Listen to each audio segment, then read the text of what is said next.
ఓం గంగణపతయే నమః శ్రీమాత్రే నమః ఐం సరస్వత్యై నమః యా దేవీ సర్వభూతేషు మాతృరూపేణ సంస్థితా నమస్తస్యై నమస్తస్యై నమస్తస్యై నమో నమః. క్లీం కృష్ణాయ గోవిందాయ గోపీజనవల్లభాయ శ్రీకృష్ణ పరబ్రహ్మణే పరంజ్యోతిషే నమో నమః. శ్రీకృష్ణ పరమాత్మనే నమో నమః. ఓం నమో భగవతే మేధా దక్షిణావర్తే మహ్యం మేధాంప్రజ్ఞం ప్రయచ్చ స్వః. క్రీం క్రీం మహాకాళికాయ నమో నమః. శ్రీరామ జయ రామ జయ జయ రామ రామాయ నమో నమః. ఓం నమో భగవతే అరుణాచలేశ్వరాయ నమః.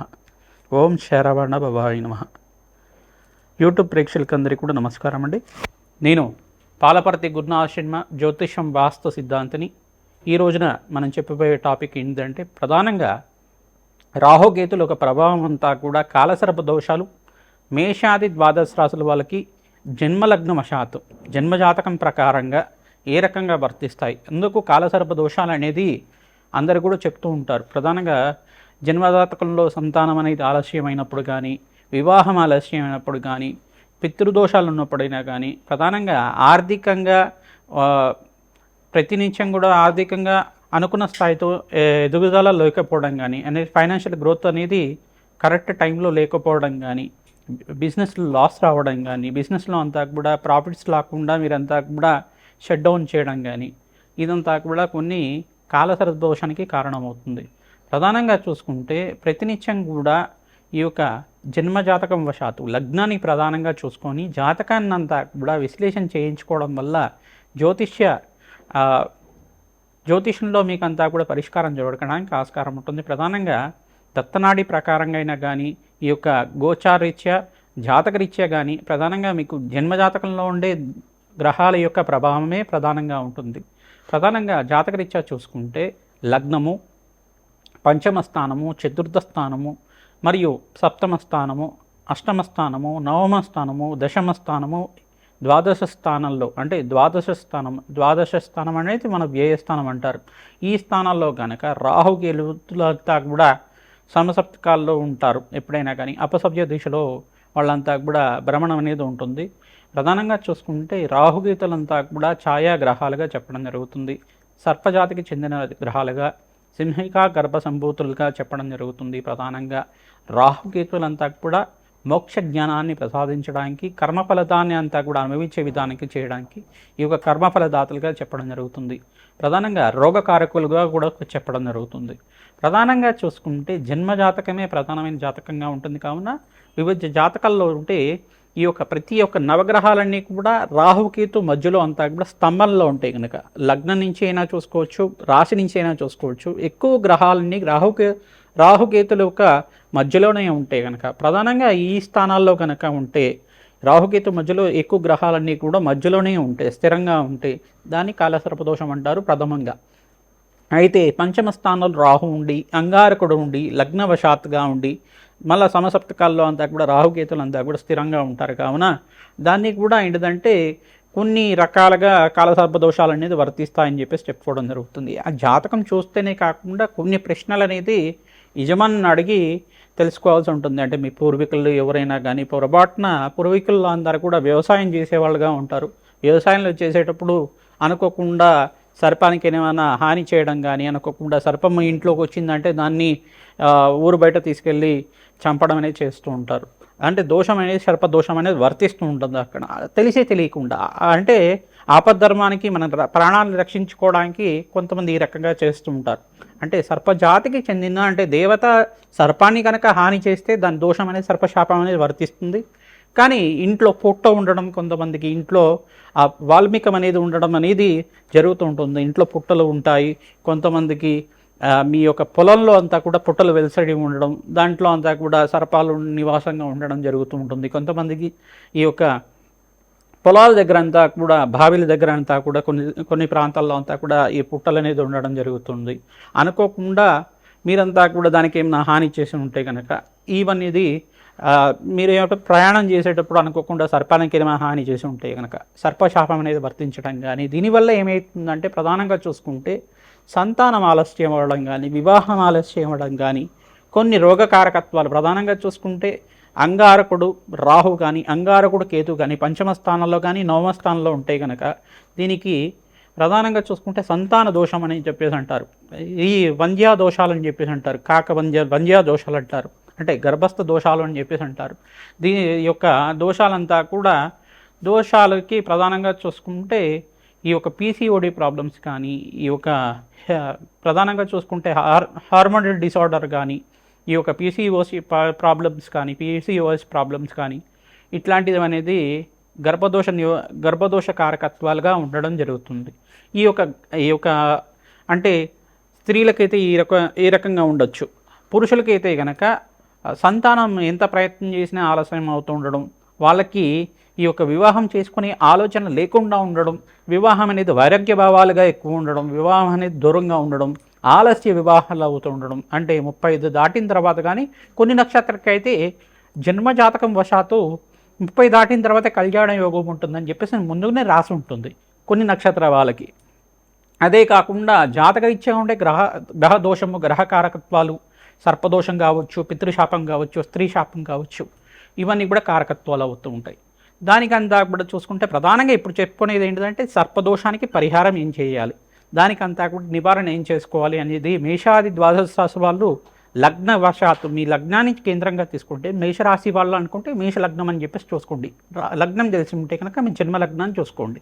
లేదంటే కనుక మీ రాశిని చూసుకొని దాన్ని లగ్నంగా చేసుకొని జన్మజాతకం అంతా కూడా మీ దగ్గర ఉంటే కనుక మీరు జ్యోతిష పండితులతోటి మీ యొక్క గృహ పురోహితుడితోటి అంతా కూడా విశ్లేషణ చేయించుకొని పరిష్కారం చేసుకోవడం వల్ల మంచి ఫలితాలు పొందుతారు. నాగేంద్ర స్వామి ప్రతిష్ఠను ఆచరించాలి. ప్రధానంగా అయినా సర్పాలు ఏంటిదంటే అనంతశేష కాల సర్పదోషము, ప్రధానంగా పద్మకాల సర్పదోషాలు, కర్కోటక కాల సర్పదోషాలు, కులింగ కాల సర్పదోషాలు, కాళేంది కాల సర్పదోషాలు, తర్వాత ధనుంజయ కాల సర్పదోషాలు, దంతరాష్ట్ర కాల సర్పదోషాలు, ఈ యొక్క దోషాలు అనేది ప్రధానంగా చెప్పడం జరుగుతుంది. వాసుకి తక్షక కాల సర్పదోషాలు అని చెప్పేసి చెప్పడం జరుగుతుంది. దీనివల్ల ఏమవుతుందంటే చర్మ సంబంధమైన అనారోగ్య ఇబ్బందులు కానీ, ప్రధానంగా గుప్త సంబంధమైన రోగాలు రావడం కానీ ఇట్లాంటివి జరుగుతూ ఉంటుంది. ప్రధానంగా చూసుకుంటే ఈ యొక్క లంగ్స్ ఇన్ఫెక్షన్ రావడం కానీ, నిమోనియా లాంటిది ఎక్కువ రావడం కానీ, ఉబ్బరం ఎక్కువగా ఉండడం, ఉబ్బసం ఉండడం, ఆయాసం ఉండడం, ఇవన్నీ కూడా కారణమవుతుంది. అంటే చిత్తచాంచల్యం అనేది ఉంటుంది. కొంతమందికి ఏంటంటే కొంచెం డిసార్డర్లుగా ఉంటారు, మైండ్ ఎదుర్కోపోవడం కానీ డిసార్డర్ అనేది ఉంటుందన్నమాట. మెంటలీ డిసార్డర్లుగా ఉంటారు. ఇట్లాంటి కారకత్వాలను రాహుకేతు ప్రభావం వల్ల ఉంటుంది.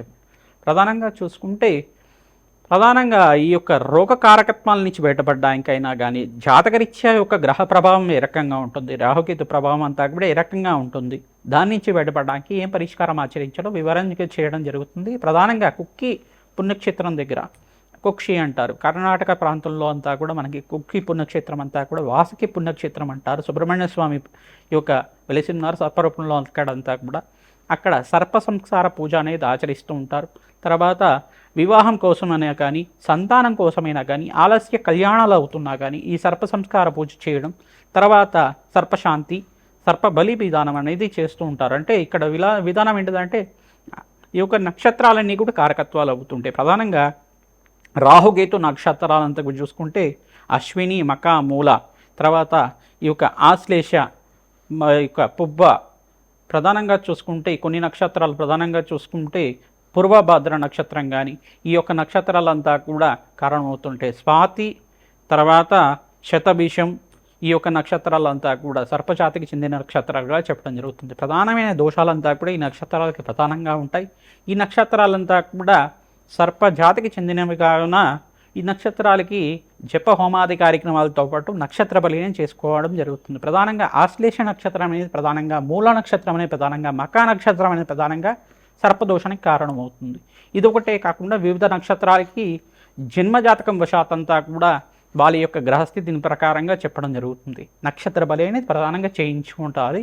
ప్రధానంగా ఈ దోష నివారణకి ఈ సర్ప సంస్కారమే పూజమే కాకుండా దగ్గరలో ఉండే దేవాలయంలో కానీ, పుణ్యక్షేత్ర ప్రాంతంలో అయినా కానీ, నదీ ప్రవాహ ప్రాంతంలో అయినా కానీ సర్ప ప్రతిష్ట నాగుల్ని అంతా కూడా సర్పజాతికి చెందిన జోడు నాగులనంతా కూడా ప్రతిష్ఠ చేయడం, రావి చెట్టు, వేప చెట్టు ఉండే ప్రాంతం దగ్గర ప్రతిష్ఠ చేయడం వల్ల దానికి ప్రతినిత్యం కూడా మంగళవారం పూట ఈ యొక్క చిమ్మిలిని నివేదన చేయడం వల్ల, నువ్వులు ఉండలంతా కూడా నివేదన చేయడం వల్ల సర్పదోష నివారణ కలుగుతుంది, వంశాభివృద్ధి కలుగుతుంది.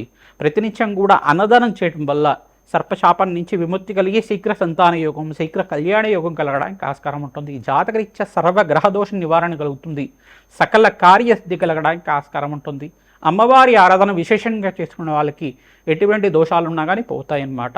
ప్రధానంగా ఈ యొక్క మానసదేవి చరిత్రను ఆరాధన చేసుకోవడం, తర్వాత జగత్కారు ఒక చరిత్రను ఆరాధన చేసుకోవడం, ప్రధానంగా అస్తిక మహాముని యొక్క చరిత్రని ఈ యొక్క ప్రవచనలాగా వింటుండడం వల్ల సర్పదోష నివారణ కలుగుతుంది. ఓం అస్తిక మహాముని దేవతాయి నమో నమః. ఈ నామాన్ని జపాన్ని ఆచరించండి. మరి మానసదేవి ఆరాధన చేయడం వల్ల సర్పదోష నివారణ కలుగుతుంది. సుబ్రహ్మణ్య స్వామి ఆరాధన చేయడం వల్ల మీకంతా కూడా సర్పశాపం నుంచి బయటపడడానికి ఆస్కారం ఉంటుంది. వెంకటేశ్వర స్వామి వారిని గరుక్మంతుని ఆరాధన చేయడం వల్ల సర్పశాపం నుంచి బయటపడడానికి ఆస్కారం ఉంటుంది. ప్రధానంగా చూసుకుంటే ఈ ఒక గ్రహస్థితి అంతా కూడా ఏ రకంగా అనేది జన్మజాతకం చూసుకొని చెప్పాల్సి ఉంటుంది. మేమంతా కూడా లగ్నవశాత్తు ఈ స్థానంలో కనుక గ్రహస్థితి ఉంటే కనుక దీనికి దోషం కారణమవుతుంది, దీనికి పరిష్కారం చేయడం జరుగుతుందని పరిష్కారం చెప్పడం జరుగుతుంది. మీ జన్మజాతకాన్ని అంతా కూడా మా యొక్క ఫోన్ నెంబర్కి మీరు వాట్సాప్ చేస్తే కనుక మీకు ఎటువంటి దోషాలు ఉన్నాయి, ఎటువంటి సర్పశాపాలు ఉన్నాయి, సర్పదోషాలు ఉన్నాయి, దానికంతా కూడా ప్రశ్నారూఢ ప్రకారంగా ప్రశ్న వేసి మీకంతా కూడా దత్తనాడి ప్రకారంగా విశ్లేషణ చేయడం జరుగుతుంది. వేదిక జ్యోతిష్యం ప్రకారంగా చెప్పడం జరుగుతుంది. మీకంతా కూడా శాంతి హోమాది కార్యక్రమాలు ఆచరించడం వల్ల మనోవాంఛలంతా కూడా తీరడానికి, అఖండ ఐశ్వర్యము, సత్సంతాన యోగం, పుత్రపౌత్రాది సమృద్ధి కలగడానికి ఆస్కారం ఉంటుంది. శీఘ్ర కళ్యాణ యోగం సిద్ధించడానికి, అష్టేశ్వర ప్రాప్తి కలగడానికి ఆస్కారం ఉంటుంది. ధనస్సు రాశి జాతకులకి మీ లగ్నం తెలిసి ఉంటే కనుక లగ్నాన్ని చూసుకోండి, రాశి తెలిసి ఉంటే కనుక రాశిని చూసుకోండి. ప్రధానంగా ఈ యొక్క పరిష్కారం అందరికీ కూడా వర్తిస్తుంది. ప్రధానంగా జాతకరీత్యా లగ్న చక్రవశాత్తు ధనుర్లగ్న జాతకులకి, ధనస్సు లగ్న జాతకులకి అంతా కూడా చూసుకుంటే రాహుకేతులంతా కూడా లగ్నవశాత్తు కానీ ఈ యొక్క స్థానంలో ఉంటే కనుక దోషకారిగా ఉంటారు. సంసప్తకాల్లో అంతా కూడా ఉండి రాహుకేతులంతా కూడా రాహుకేతు మధ్యలోని 7 గ్రహాలంతా కూడా స్థిరంగా ఉండడం, పంచమ స్థానంలో ఉండి 7 గ్రహాలంతా కూడా స్థిరంగా ఉండడం అనేది జరుగుతుంటుంది. జాతకరీత్యా స్థిరంగా ఉండే గ్రహాలన్నీ కూడా కొన్ని దోషానికి కారణమవుతూ ఉంటుంది అన్నమాట.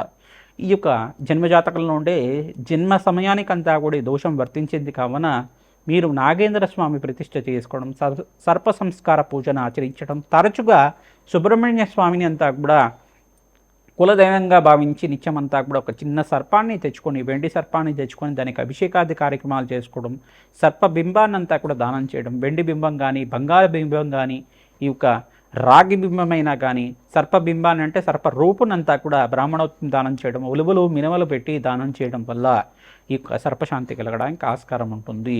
ప్రతినిత్యం కూడా సుబ్రహ్మణ్య స్వామి చరిత్రను పారాయణం చేసుకోండి.